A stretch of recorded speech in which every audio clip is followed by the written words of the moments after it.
Sudah dicopot. Gabah kering panen. Sudah dicopot direktur tim.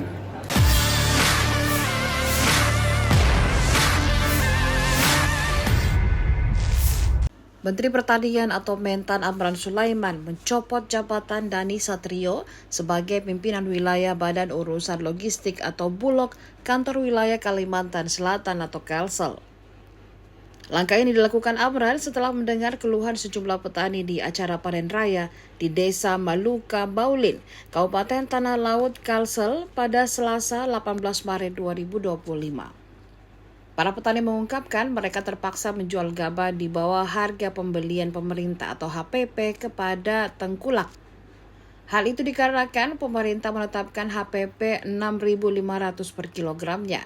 Namun kenyataannya petani di Tanah Laut hanya mampu menjual gabah di kisaran 5.300 hingga 5.600 rupiah per kilogramnya.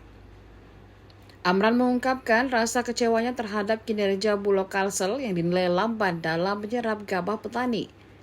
Anak buah Prabowo itu menambahkan bahwa Bulog Kalsel tak hanya lamban, namun juga dinilai sulit dihubungi di saat petani membutuhkan informasi terkait kepastian penyerahan gabah. Ia geram karena kondisi ini, dirinya lantas menegaskan perlunya perbaikan sistem agar penyerapan gabah berjalan optimal. Pak, kemarin Bapak khawatir, Bapak katanya kecewa sama Bulog Pak terkait dengan serapan gabah harga GKG itu, Pak. GKG itu yang rendah Pak. Gimana Pak? Kan Kalteng masuk 10 terendah juga Pak di Indonesia Pak. Ya? Apa solusinya Pak? Sudah dicopot. Gabah kering panen. Sudah dicopot direktur tim. Pimpinan Bulog Dicopot, Banjarmasin Pak. sudah dicopot Pak ya? Ya langsung. Kenapa tuh Pak?